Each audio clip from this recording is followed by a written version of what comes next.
থেকে পশ্চিমবাংলায় প্রায় 1.5 কোটি মানুষ এসে কাজ করছে। বাংলার কাজের করিয়ে মানুষের শ্রমটা ঠিকঠাক দেওয়া হচ্ছে না, ফলে যার ফলে এখান থেকে শ্রমিকরা ভিন্ন রাজ্যে কাজ করতে যাচ্ছে। গত বছরে খেয়াল আছে উড়িষ্যাতে একটা ট্রেন দুর্ঘটনা ঘটেছিল, বাংলার অনেক শ্রমিক ওখানে মারা গিয়েছিল। কি করতে যারা যাচ্ছিল? তামিলনাড়ুতে যাচ্ছিল ধান বপন করতে। তাহলে বাংলায় কাজের যে শ্রমের ঠিকঠাক দাম দেওয়া হচ্ছে না।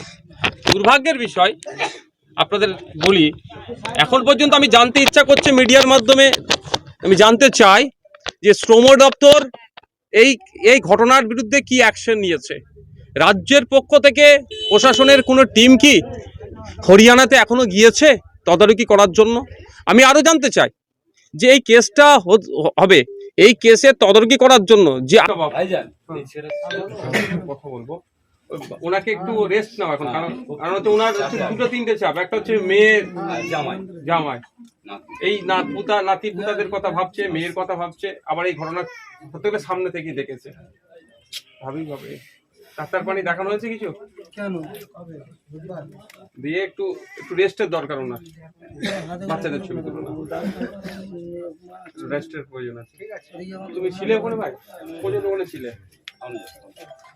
ওখানে আমি, আমার আব্বা মা আর আমার ভাই বোন ওখানেই ছিলাম, 3টে পরিবার একই কাজ করতে সব।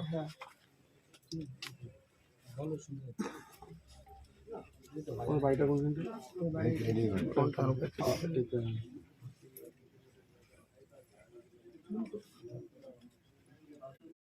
কোনো সমস্যা হলে আমাকে ফোন করে জানাবে, বা ওখানে থানাতে গিয়ে আমার সাথে কথা বলে দেবে কোনো সমস্যা।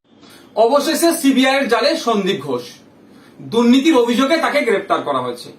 এই যে দুর্নীতির অভিযোগ, তিনি দুর্নীতি করেছেন এটা নতুন নয়, 2021 সাল থেকে এটা শুনে আসছি। 2023 সালে আরজি করের একজন শীর্ষস্থানীয় অধিকর্তাও বিভিন্ন দপ্তরে সন্দীপ ঘোষের এই দুর্নীতির অভিযোগ দায়ের করেছিলেন। মুখ্যমন্ত্রীর নিজের দপ্তর থাকার পরও কেন এতদিন তদন্ত করা হয়নি? কেন সন্দীপ ঘোষ মহাশয়কে বারবার আড়াল করার চেষ্টা হচ্ছে? কি স্বার্থ এখানে লুকিয়ে আছে? কেন তদন্ত করা হয়নি? সিবিআই দুর্নীতির অভিযোগে তাকে গ্রেফতার করেছে। আমরা চাইবো সিবিআইয়ের কাছে শুধুমাত্র সন্দীপ ঘোষ নয়, এই আরজিকর কাণ্ডে যে দুর্নীতির সাথে যারা যুক্ত, যে সমস্ত রাঘব বোয়ালরা যাদের সাথে পরামর্শ আলোচনা করে এই ধরনের দুর্নীতি করেছে, প্রাতিষ্ঠানিক দুর্নীতি যারা করেছে, তাদের প্রত্যেককে এর মধ্যে যুক্ত করা এবং প্রত্যেককে গ্রেফতার করে কোর্টের কাছে তাদেরকে হাজির করুক, আশা করব। আর আমরা বারবার বলে আসছিলাম, তিলোত্তমার ধর্ষণ হত্যার শুধু নয়, এর পিছনে গভীর রহস্য লুকিয়ে আছে। আমার তিলোত্তমা দিদি নিশ্চিতভাবে এই দুর্নীতিগ্রস্ত নেতাদের, দুর্নীতিগ্রস্ত মানুষদের কিছু রহস্য রাজ জানতে পেরে গিয়েছিল, সেই জন্যই তাকে ধর্ষণ করে নৃশংসভাবে হত্যা করা হয়েছে। আমরা আশা করব সিবিআই এর মাধ্যমে আমরা ন্যায় বিচার পাবো এবং যারা দুর্নীতি করেছে, দুর্নীতির সাথে যারা যুক্ত, প্রত্যেকে সর্বোচ্চ শাস্তি পাবে। আর একটা প্রশ্ন তুলি এখানে, সিবিআইয়ের কাছে জানতে চাইছি, বাংলার মানুষ জানতে চাইছে, এই ক্ষেত্রে এই ধর্ষণ এবং খুনের ক্ষেত্রে তিলোত্তমার সন্দীপ ঘোষের কি ভূমিকা ছিল? তার এখানে তিনি কি মাস্টার মাইন্ড প্লে করেছেন বা কি ভূমিকা তার ছিল খুন হয়ে যাওয়ার পেছনে বা ধর্ষণের পেছনে? সেটাও দ্রুত জনমানুষে আনুক। আগামী 5 তারিখে সুপ্রিম কোর্টে মামলা আছে, আমরা তাকিয়ে আছি সিবিআই এর পক্ষ থেকে সুপ্রিম কোর্টে কি সমস্ত ডেটা সেখানে সাবমিশন করে তার উপর আমরা লক্ষ্য করছি। আমরা বাংলার মানুষ অধীর আগ্রহে অপেক্ষায় আছি জাস্টিস ফর তিলোত্তমা।